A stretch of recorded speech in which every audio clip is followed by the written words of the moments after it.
5 hours on a desolate road, the jungle pressing in, fog curling like a living thing around my car. I'd left the city to escape. Phone calls, drama, the relentless grind of life.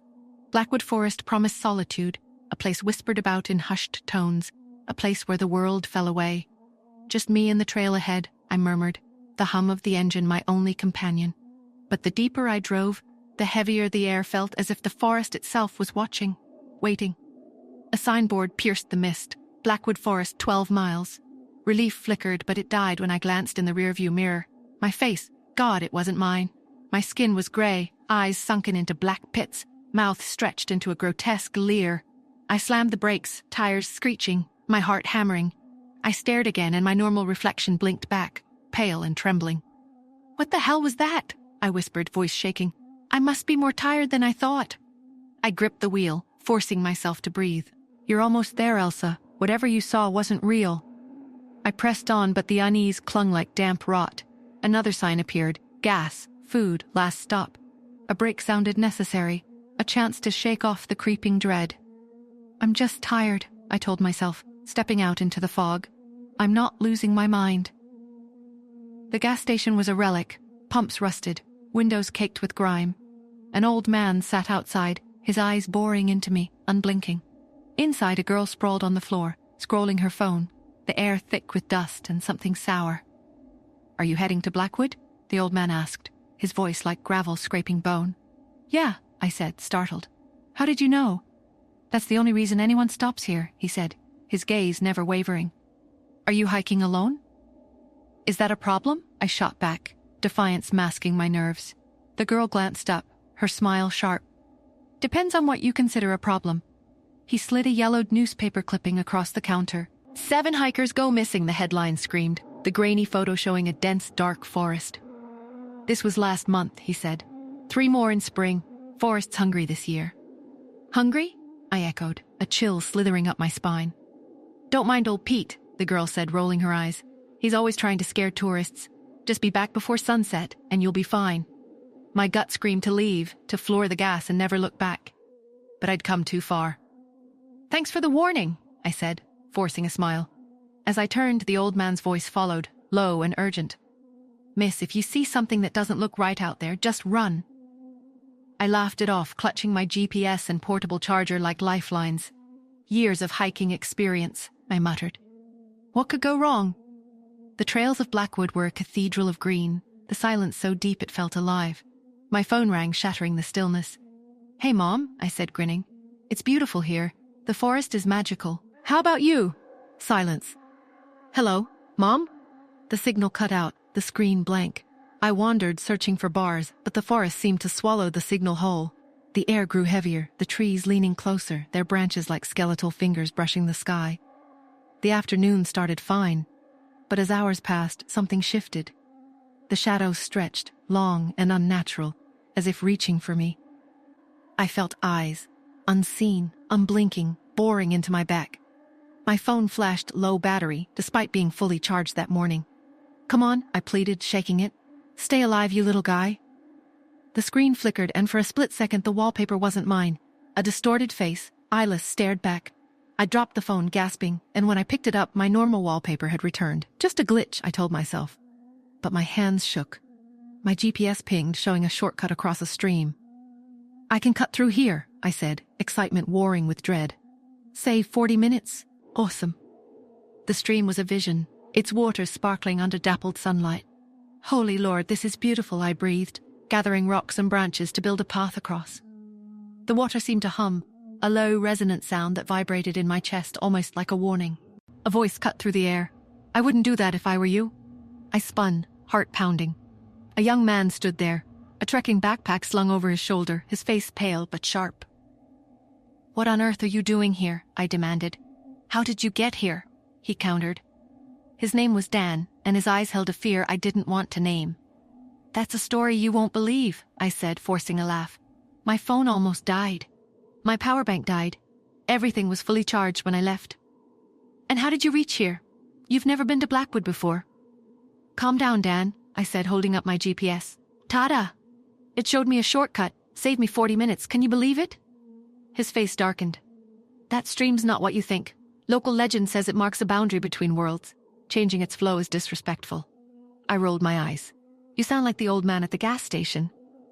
You should have listened to Pete, Dan said, his voice low. Elsa, let's go back. It's almost sunset. Thanks for your concern, Daniel, but I'm not leaving. I'm good. He sighed, pulling a small wooden bell from his pack, its surface carved with strange, spiraling symbols. Promise you'll be safe, and for God's sake don't change the stream's flow. He pressed the bell into my hand, his touch cold. Ring this and say my name, but only in true need. Thanks, Dan, but before I could finish, he vanished into the tall grass, the stalk swallowing him whole. No, I whispered, clutching the bell. The forest seemed to tighten around me, the air growing thick, oppressive. Darkness fell fast, bats screeching overhead, their cries mingling with eerie bird calls that sounded almost human. I stumbled, my ankle twisting, and the world tilted. The sun sank, stars piercing the sky like cold, unblinking eyes. The bell felt heavy in my pocket, its carving seeming to pulse under my fingers. As I steadied myself, a voice slithered from the stream, cold and inhuman. You should have listened to the locals. I froze. A figure emerged from the water, a woman with glowing blue eyes and a face that twisted reality itself. Pale, skeletal, her mouth a gaping maw. I'm so sorry, I stammered. I just wanted to build a bridge. I can fix it. Nothing can fix it anymore, she hissed, her voice echoing inside my skull. The boundary waters kept the worlds apart. Now your bridge has connected them.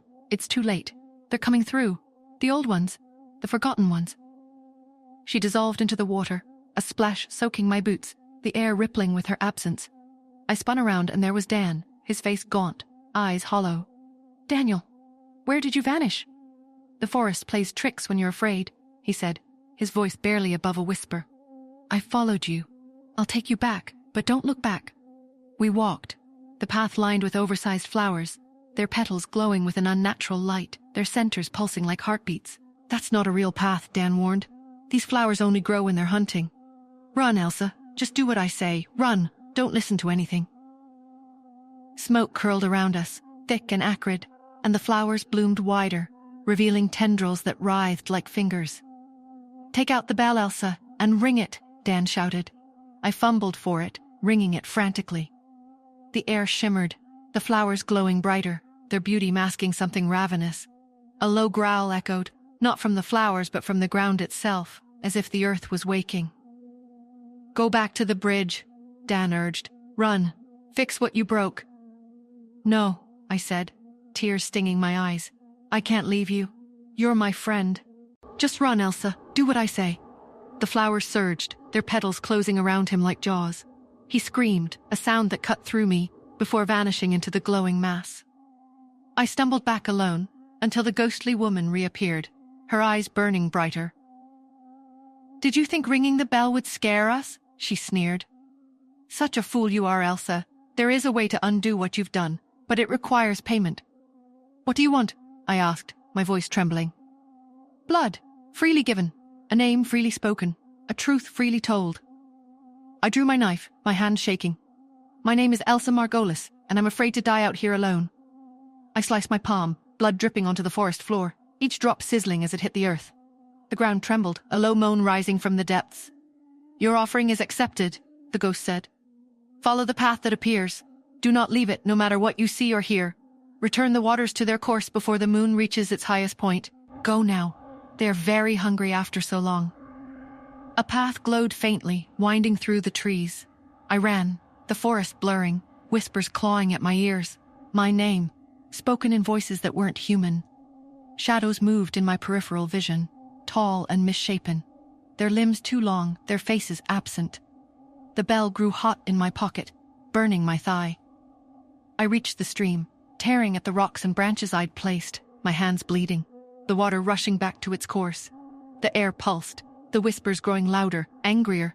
Something brushed my neck, cold and slick, and I screamed, nearly dropping the bell. The moon hung high, its light cold and unyielding. As I removed the last stone, the ground shook, a roar erupting from the stream.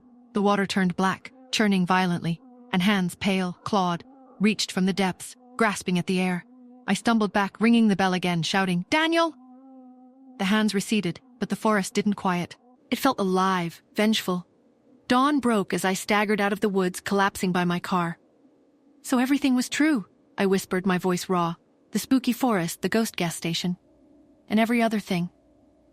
I looked back at the trees, their branches swaying like a warning. Thank you, Daniel. I hope you're in a better place now. I'll miss you, Dan. I climbed into my car, the engine sputtering to life. As I drove away, the forest shrank in my rearview mirror. But when I glanced at my reflection, my heart stopped. My eyes glowed blue, just for a moment, and a voice, not mine, whispered from the back seat, "You can't leave Blackwood." I whipped around, but the seat was empty. My hands shook on the wheel, the bell still burning in my pocket. I'd fixed the stream, paid the price, but the forest wasn't done with me. It never would be.